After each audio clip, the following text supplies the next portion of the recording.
social media for music teachers.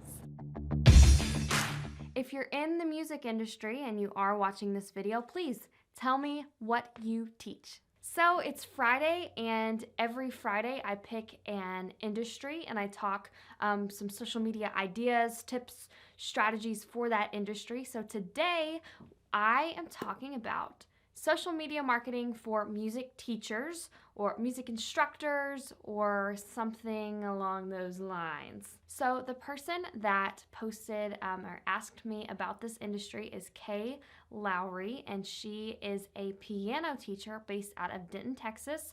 And she does a really good job on her content creation, and I'm going to post her YouTube channel below. So if you want an example of how to create really good content around some topics that would be interesting for your target audience, you should really check her channel out for an example. Good job, Kay. So that's the first thing I want to touch on is you need to be creating content for your target audience or your customers and clients. So if you're targeting adults, be sure you're making content for them. If you have adult students, whether you're a guitar teacher, a vocal lesson, you do vocal lessons, or a piano teacher, you might have children that you mainly teach, so you would actually be targeting their parents. And that's why I mentioned Kay below, because she makes videos for the parents that kind of attract them into looking at her content and seeing what she has going on. So the couple of types of content that you can create are your frequently asked questions, and that's what she does a lot. And then you can also do tutorials. So you can do basic tutorials. So maybe let's take the piano, for example, again. You can do how to teach your child how to play Happy Birthday on the piano. Or you could also do finger stretches for guitar players.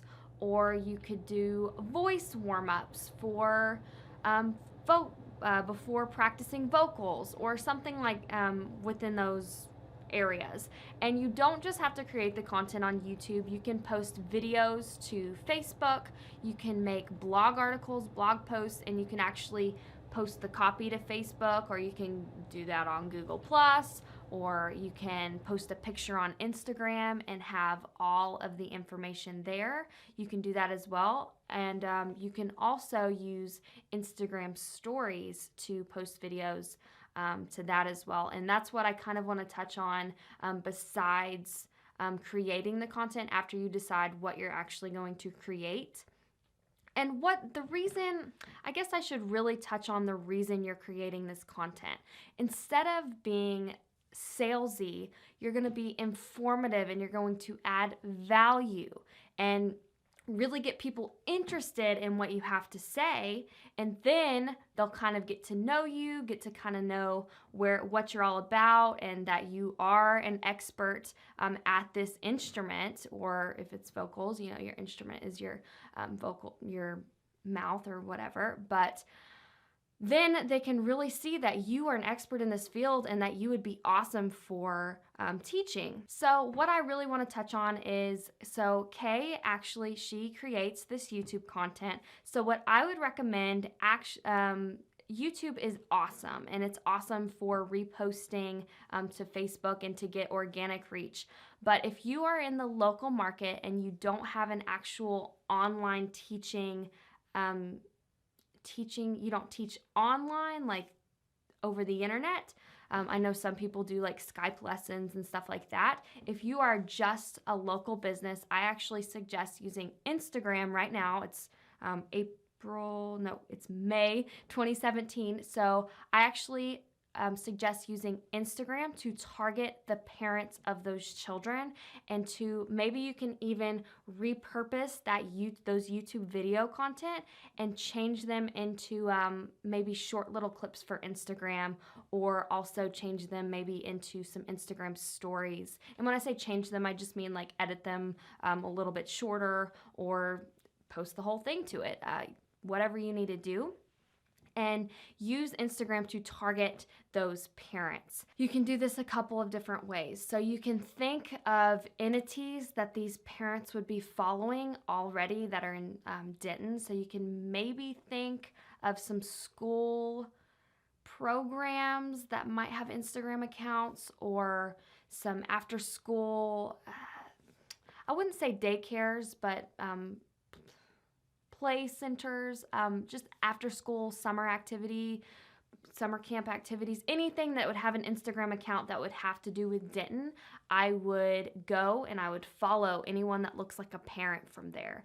I would also, and if you do teach younger children, you could, if maybe there is some daycare centers, not for toddlers, but for older children, kind of like the Boys and Girls Club of Denton, you could look for parents on there as well. Just go and look at their followers. You can also, this is a little bit more tedious because you have to be careful on who you follow, especially since a lot of Denton's population is actually college students who don't have children. But you can go to the search function of Instagram and you can type in Denton, Texas, and below it'll pop up all the pictures that have been posted and tagged in Denton. And what you can do is you can look for family photos, and you can look for that certain target market. So look for a parent that looks like your target audience, or looks like they might have a child of the age that you're targeting. So besides pushing that content, that educational content, those frequently asked questions, trying to integrate those into Instagram, and you don't have to do it exactly that way. I do think you could also post pictures of your instrument. You could post pictures of you playing, some videos of you playing. That would be awesome as well. You can also put, if you do those short videos, like clips, you can post a short clip and say, if you want to watch more tutorials or learn more about this subject, go to my bio, and the link to your YouTube channel can be in your bio so that they can click and get more information. Another thing I want to touch on is all the people that follow you back and you notice that they have children and you notice that they're in Denton, you can actually direct message them and ask them if possibly, have you ever considered putting your child in piano lessons? If you're really looking for clients and looking to get more children and teach more kids, that is a good way to increase the volume and of your students. All right, so that's kind of all I've got here. I hope that you can apply this. I know I used an example of a piano teacher who's targeting parents of children, but I hope that you can apply this as any type of music teacher and really get some ideas going for your own business.